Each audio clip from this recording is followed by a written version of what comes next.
Hi, this is Kyle, and this is the next video, and we're going to go over the setup and calibration of the lathe tapering jig. So first off, what I have here, and this is what you're going to need, is just a piece of wood. This is a old test leg. You can see the holes here in the in it, but we're going to use this to set up our jig. Now this is turned straight at just over 1.25 inches. So, and by the way, I use the Galbert caliper for all this stuff. Highly recommended. But what we're going to do next is go ahead and rough cut some taper. So I'm going to do two actually. We've been using the jig that I've been highlighting in this, and that was set up for the Lee Valley taper. So I'm going to do the Lee Valley taper, which is at 12.8 degrees. And then on this end, I'm also going to do a 6-degree taper with the other plate that I have for the 6-degree taper. So first of all, let's get this marked out and rough cut. Now, when we're doing this on the initial setup, you can have this, like I said, this is a little over 1.25 inches. You can have it down to 1 inch. I'm going to go ahead and rough this out as if the taper was 1 inch long, and I'm going to leave everything a little bit thicker than I normally would, because what we want to do is we want to have a number of passes here so that we can dial in that taper and make sure that we got it exactly correct. So the first thing I'm going to do is this end here needs to be turned down, since this is a Lee Valley taper, as I call it. This needs to be turned down to a little over 5/8 of an inch, and that should give me plenty of room there. And the length of the taper to about the 1 inch mark is about 2 7/8. So I'm just going to mark that at 2 7/8 right there. And go ahead and turn this on, and go ahead and use the parting tool to get down to that depth there.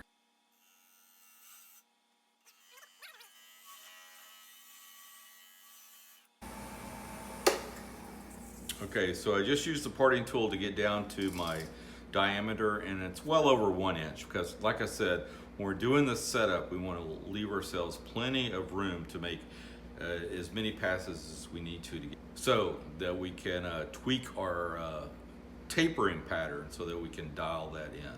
So now I'm going to turn this down to, like I said, a little over 5/8.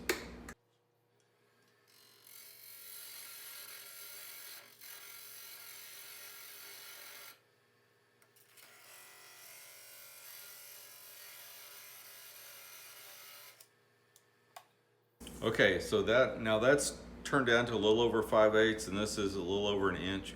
So I'm just going to ferre this in. Now I am going to go ahead and ferre this in up here, just so that this doesn't get in the way once we start making our test fits. So, and more about that in a second. Now, also want to point out, this is poplar that I'm turning here, so it's not going to leave the greatest finish, but it works for doing the setup, and that's what I recommend working. You just need something that is inexpensive or whatnot. If you want to use a leg that you have kicking around, that's great too.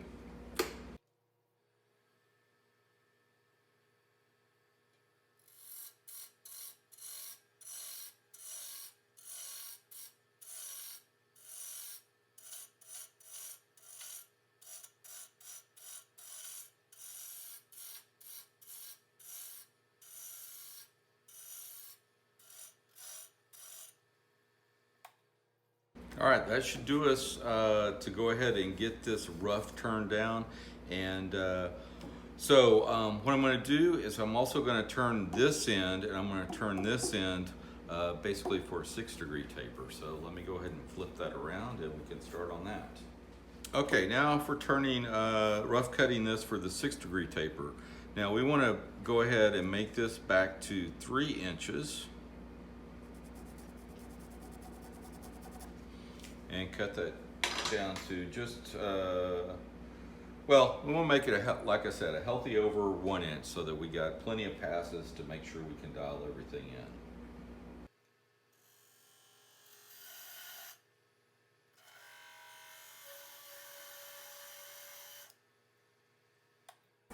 Okay, so we got our large diameter here, so now we need to go for a small diameter.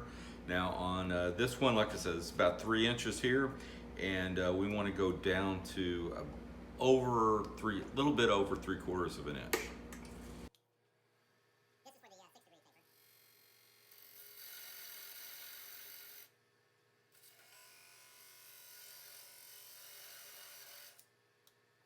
Okay, this is just a tad over 3/4 of an inch. Okay, like I said, I'm rough cutting these diameters for our test tenons. So when you're actually doing this for legs, once you get your jig dialed in, you can be a little bit more aggressive and get down to smaller diameters on that.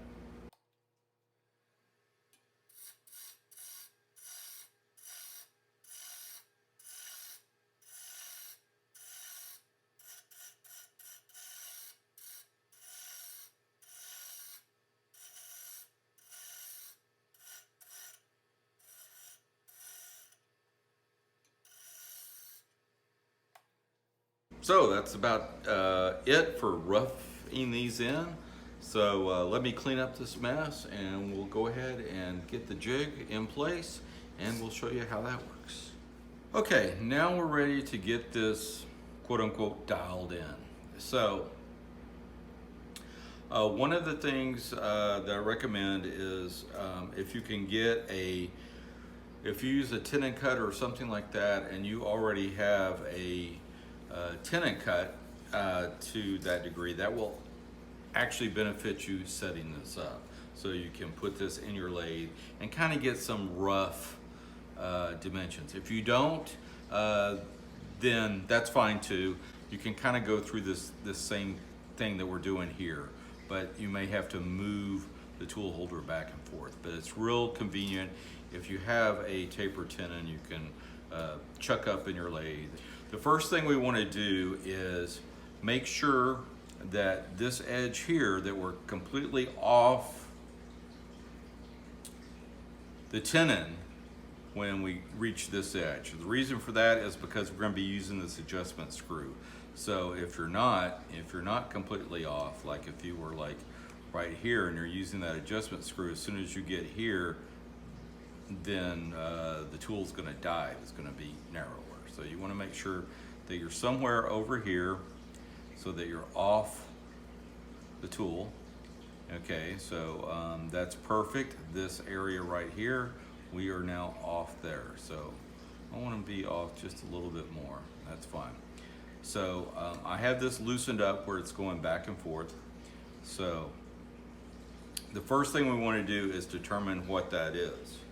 So this is very important because I always reference off the headstock here. So this is a 3/4 inch block. Looks like we got ½ inch doesn't quite fit. Let's go for a 3/8.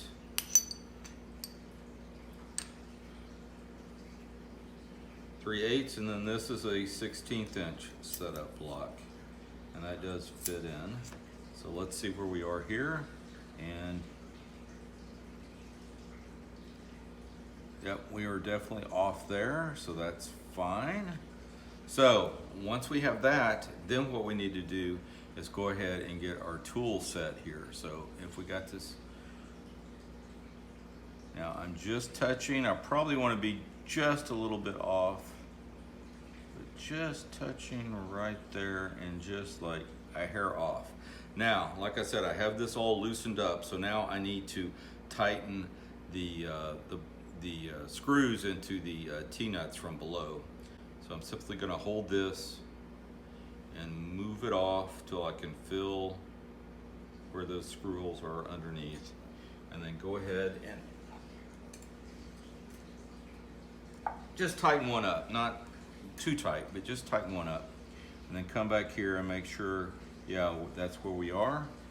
And so at that point, we can go ahead and tighten the rest of them up, and the one we got quote unquote finger tight, we can tighten that one up, and this one up, and this one up front, and that one up. So now we're ready to go ahead and put our leg in here, and or our test leg, should I say, and go ahead and do this. Now, before we do that, one of the things that you need to know is that when you move the plate this way, it makes everything smaller. It's kind of counterintuitive. If you move it this way, it's going to make everything smaller. And if you move it that way, it makes this a little bit thicker. So I used to put a piece of blue tape in here that said smaller this way. So if you want to make your tenon a little bit smaller, you need to move this way. And if you want to make your tenon a little bit thicker, then you need to move it that way. So like I said, we're in here dialing this in. So the first thing we want to dial in is to make sure we get this angle right. We're not really concerned about, whether the width is correct or not. The diameter, should I say, instead of the width, but the diameter of the taper is correct or not. What we should concentrate on is making sure that this angle here is correct. So what I'm going to do in that case is I basically have, this is a 16th, 3/8, and 3/4. So this here is what? That's going to be 7/16. So let's make that about 1/8 of an inch shorter. So that means we want to make that at about 5/16. So here's 3/16 plus 1/8. So that's going to be that. So what that means now is I'm going to lock this down, and that means that this is going to result in this being a little bit wider in diameter. So what that allows us to do is concentrate on, like I said, getting that taper done, and then we will concentrate on making sure that this gets to the right diameter of taper. So first thing we need to do is lock this in. Now, if you're doing this on a 6-degree taper, like I said, this is the Lee Valley taper, so this is at 12.8 degrees, or this pattern here is at 6.4 degrees. So if you're doing this with a 6-degree taper, this might get a little bit closer to this, and you don't want this washer interfering with this going past it. I do have a solution for that, and we'll go over that when we do the 6-degree taper. So first off, I got everything locked down. Let me go ahead and get this out of here and put our practice leg in here. All right, now we got our practice leg in here, and of course, we are going to be hitting right into there. So we need to go ahead and back our adjustment screw off.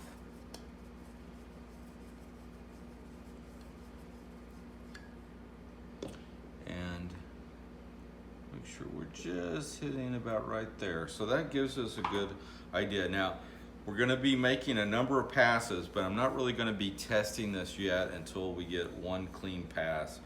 And speed-wise, you want to run this as fast as possible. I found works well with these cutters. Now, this is the negative brake cutter, but we are cutting poplar here, so there's not going to be a great finish, but it'll be better than if it was just the non-negative rake, the standard rake one. So let's go ahead and get this going.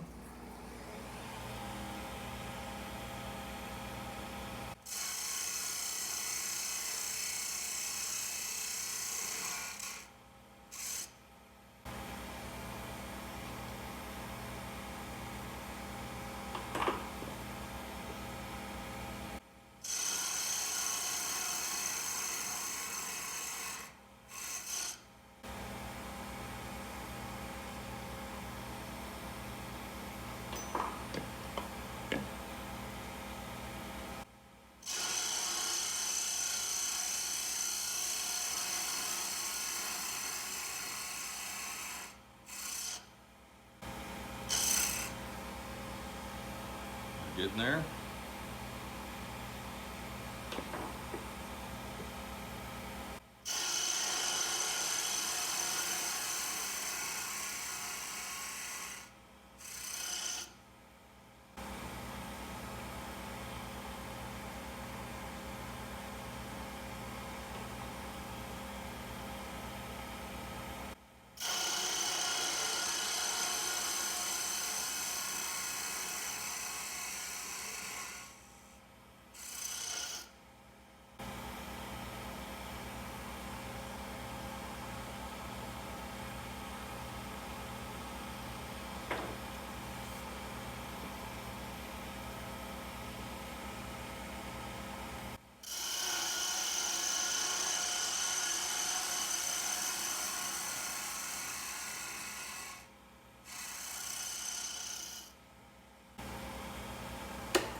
Okay, we're getting close. I think at this point we can go ahead and try to do a test fit. Now, what I would normally do is just go ahead and have a hole just go ahead and reamed out into you know, something that's about the approximate thickness of a seat length. But you want to make sure that that is fresh, because if it's a hole you've drilled and reamed a couple of weeks ago or something like that, that hole can dry out a little bit and become oblong. So you might want to do that right before you do this.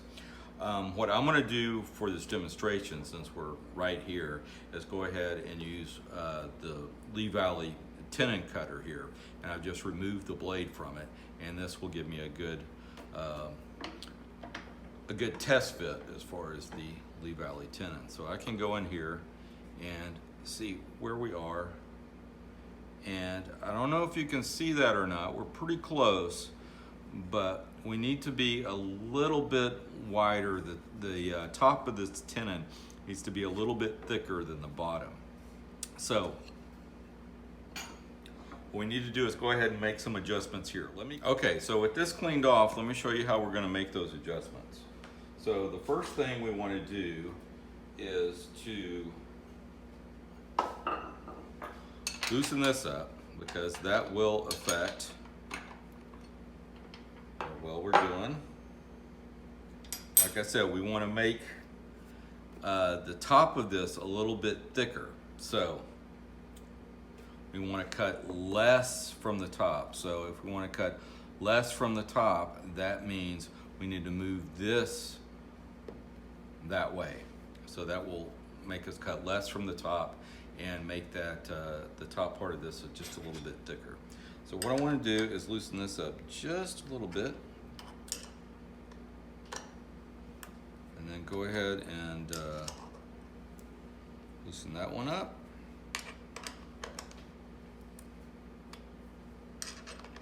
Loosen that one up. I want to take a mallet and do very, very light taps. And I've got my finger right here where that joins, so I can feel that I made some movement here.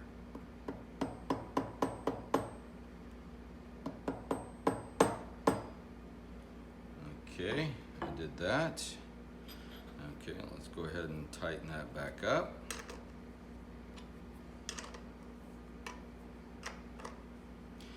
Like I said, you gotta have patience when you're doing this. It may take you 15-20 minutes, and if you gotta cut another tenon, that's fine too. You only have to do this one time. Once you get it done the first time, then everything should stay done. So just take your time and not to worry about it.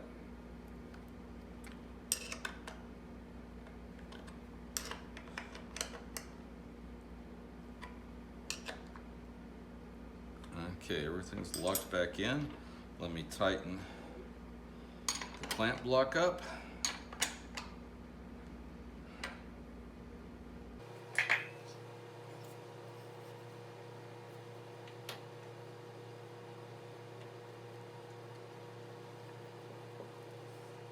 Okay, and see where we are.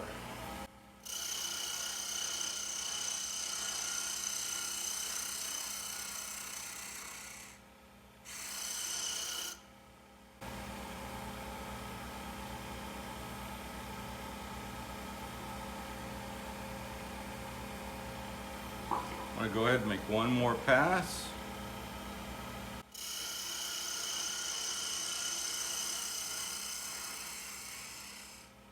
Now you can also come up.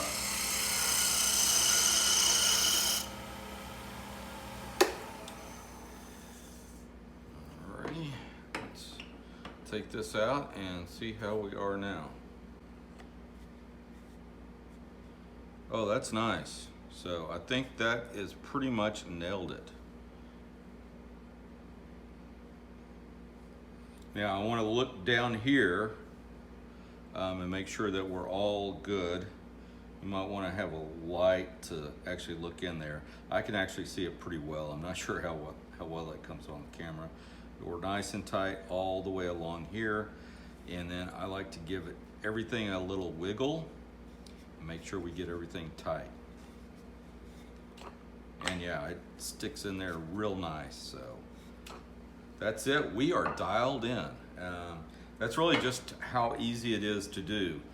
Okay, so what I'm doing now that we got this dialed in is I'm sitting here looking at how close we are here, because this is almost to the final diameter that I want to be.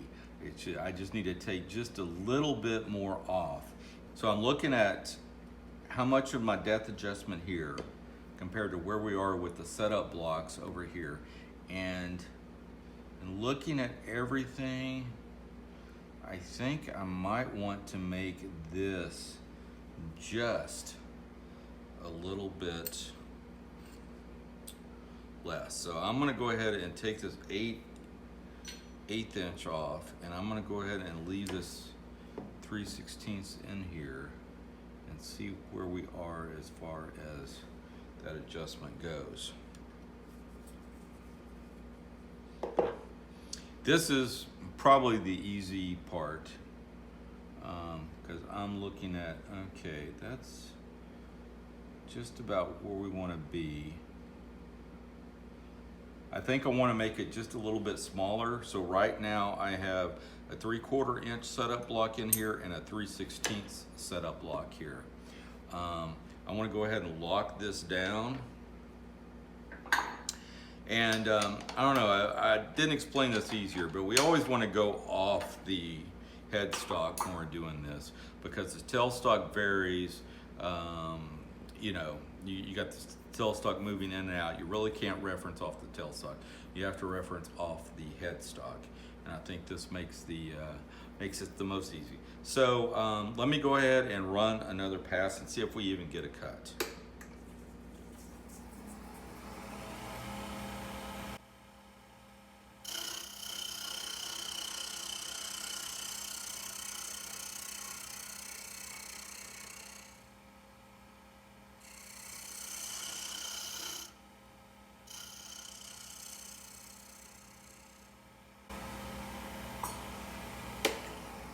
Okay, we got a cut right there. So let me take this off and see where we are as far as in here. We're good. We could come down. I might want to make it just a tad smaller in diameter. Like I said, I might want to make it just a tad smaller in diameter. One of the things with the Lee Valley tapers and getting this, you got to be really precise. It gets really tight in here. You really need one of these. These are the drive centers. This is made by Sorby. I believe it's called a STEB drive center, STEB, and this one's 1/2 inch right here, and it's really great for allows you to get real close up in here. Okay, what I've done is I've added a 1/16 of an inch to my setup blocks, moving this way to make this diameter smaller. Remember, if we move everything this way, it makes it smaller. If we move the plate here with the pattern that way, it makes the diameter bigger.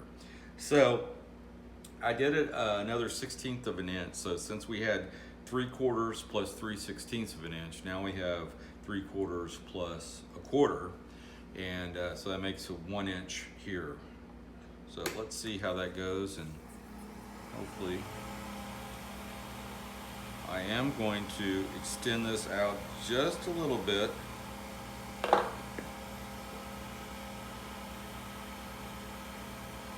Okay.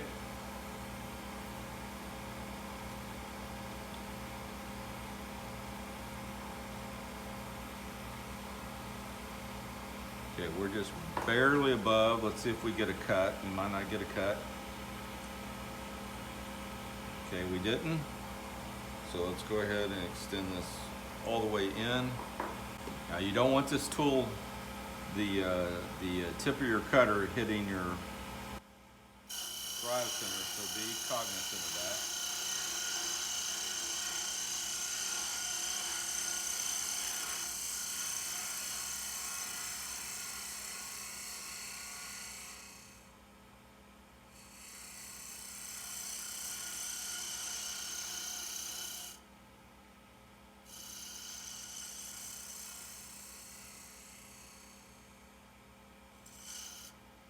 Okay.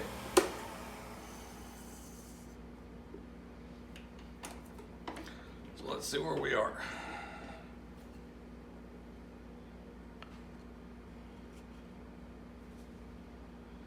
Yep, that's right at it. So that is the dimensions for everything. So at this point, we have everything dialed in. We have the angle exactly at our 12.8 degree included tenon for the Lee Valley taper.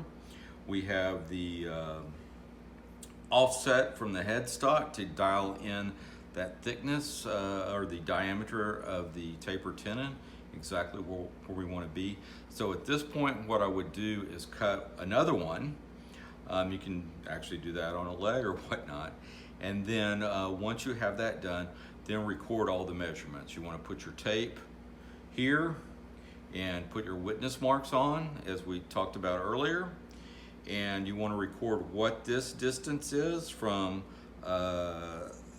this plate to the edge here. Record what that distance is, and then we have everything set up. You also will want to put some witness marks back here. So I don't know if you can see that, but I got a red mark right there where the end of the cutter meets the end of the wood, and I got one back here. That is just to make sure that you can look and see that the tool cutter itself does not move this way or that way. I did have a problem with my original prototype. This is a much different clamping mechanism. So I want to keep a watch on that and make sure that moved. What I had happen on my other one, where it was just kind of a clamp that held this in place. Let me get that and show you. So here's my original prototype, so to speak. So basically what I have is I have basically the same piece of key stock in here that clamps onto this lathe tool, and I got these nuts that go down and hit on this and clamp all this in. What ended up, I noticed over time, is, believe it or not, this thing actually moved forward. You would think, you know, with the rotation of this hitting it, it would push it backwards, but actually it pulled it forward. So what I ended up having to do is put this shaft collar here on the back to lock that in. That is one reason why this tool, when I made the holder, that this is a little bit extended back out of here. So if I do have to put a collar on here, I can do that. Now, I've cut a fair number of tenons with this tool, and I haven't noticed that being a problem.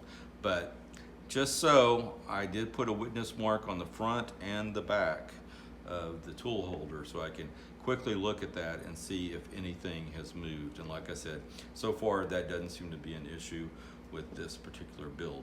If it is, I will certainly update you over time. Okay, we're moving on to the 6 degree tenon. Now, before we get started, I want to talk a little bit about the clamp block and how it's secured.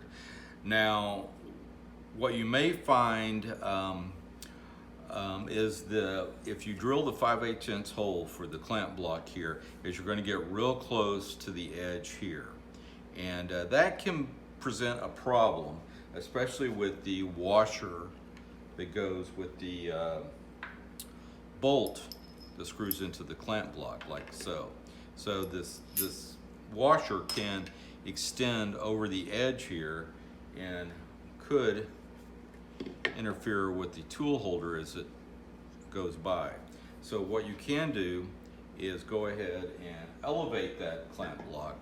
Now this is a previous version of the jig, the prototype. So you can see here, I just added a piece of wood here and elevated it there so that made sure it did not interfere with the tool holder as it passed along the edge here.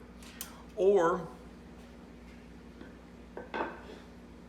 you can basically replicate what I did here using this fixture plate.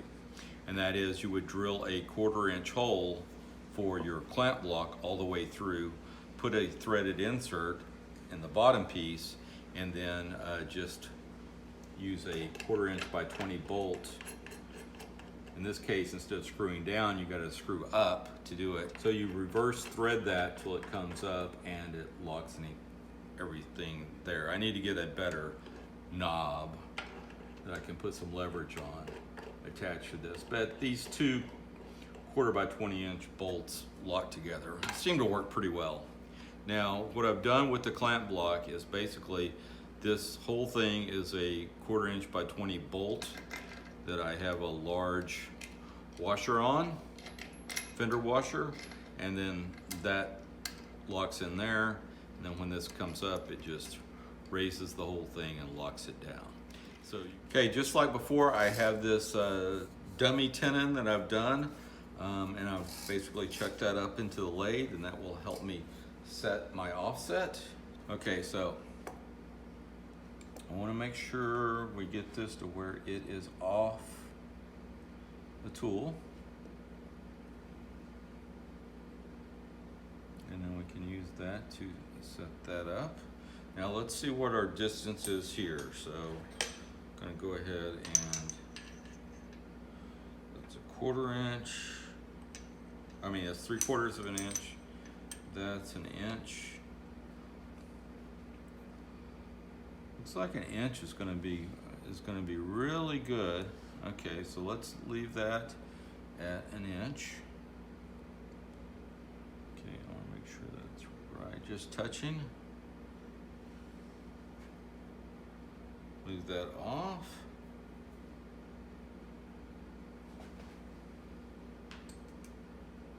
And again, just get that finger tight, come back in, see where we are.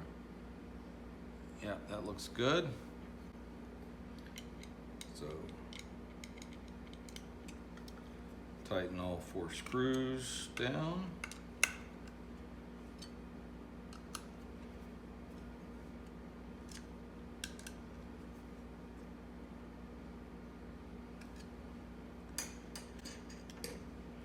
Okay, double check where we are. That looks good. Okay, so now I want to adjust this. So this tenon is bigger, so it gives us plenty of passes to dial everything in. So we are at an inch, 3/4 of an inch plus this 1/4 inch. So I'm going to take that away and just make this 3/4 of an inch, and that should be able to make sure that we have plenty of passes before we get everything dialed in. All right, make sure that that's all nice and solid. You got this is nice and solid. Everything's ready to go. So let's get our test leg in here. Okay, let's go ahead and see where we are. I'm just trying to judge how much I need to take our depth adjustment out. That's too much. And I'm gonna start at this point. See how we do.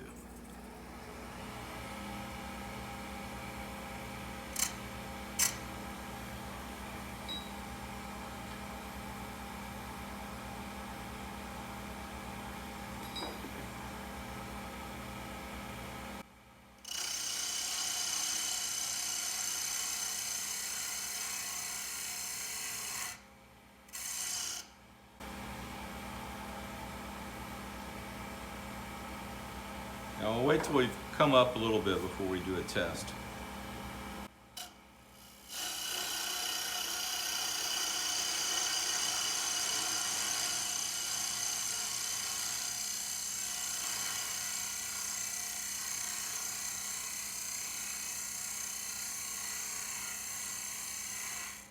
As you saw that time, I was taking a pretty big cut, so I really slowed down my rate of cutting.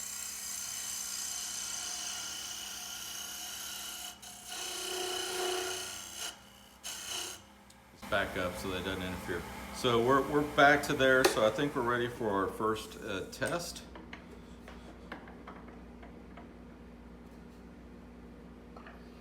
And I'm using this old tenon cutter again. I would probably use a tapered mortise that I just did into a seat to check everything, but that looks good.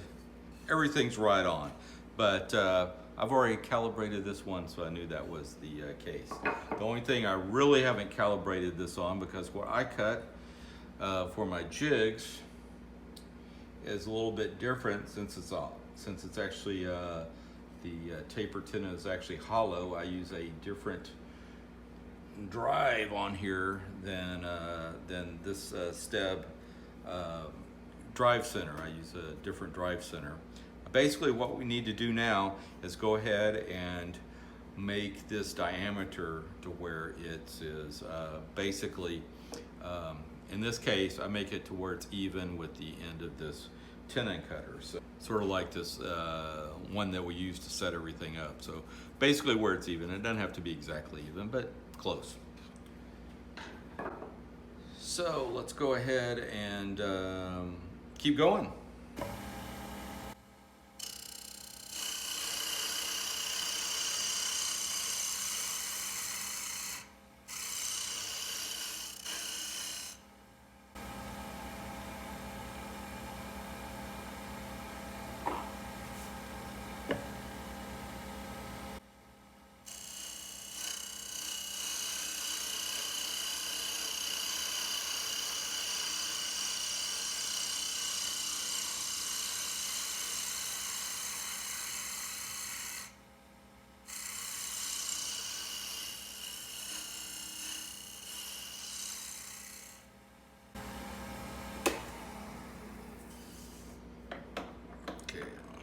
Ahead and check. This is going to be too big, but it never hurts to check. Like I said, take this slowly, you know, allow some time for this. You only have to do this once, hopefully, and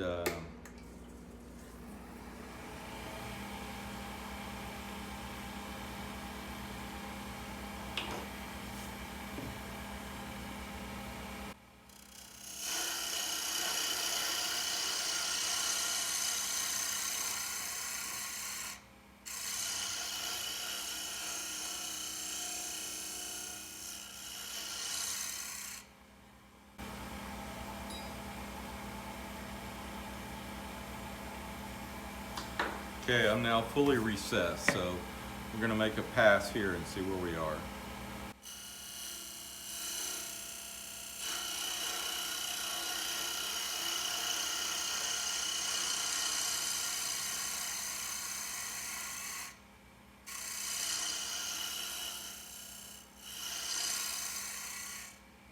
Okay. Okay, like I said, my depth adjustment is fully recessed into the bottom here, and as you can see, hopefully. And let's go ahead and see where we are as far as this test tenon goes. Oh, look at that. We are just almost there. I would say we need just put a 1/16 on it and see where we are. 1/16 setup block.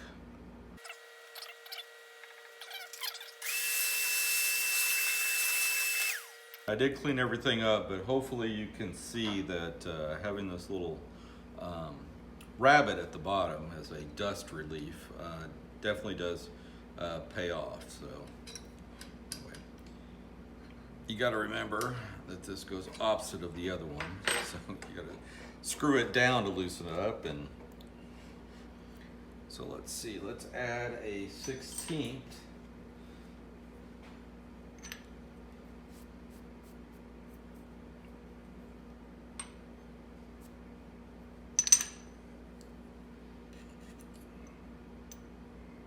So that would make that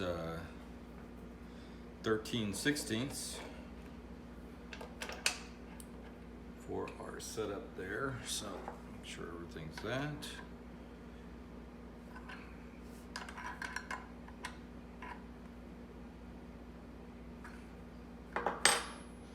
Remember, moving the plate this way makes the diameter of the tenon smaller and vice versa.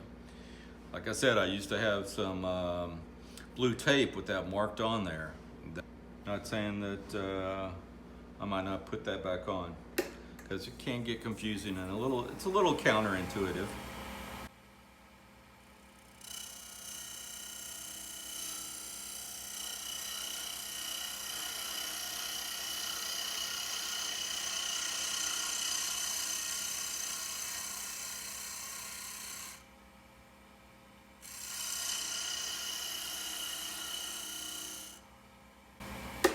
So like I said, at this point, our depth adjustment is all the way retracted into our base here, and we're just using the position of our plate backwards and forwards to control the diameter of the tenon. So let's see how we did there. There we go. We're just a tad proud, but that's good enough for government work, and I think we have that dialed in now. So what I would then do is go ahead and record all of our measurements here. Let me clean this off real quick. So at this point I would record all the measurements, probably put them in my iPhone under the Notes app, or Android under your Notes app, whatever you want to, just so you got them available and easily accessible. So what are the measurements I'm writing down? I'm writing down what my offset is here. So I got 13/16 here, so I want to make sure I write that down. I want to write down what my what the dimension is here from the edge of that to this plate, so I got that. In case anything moves, I can easily reset it.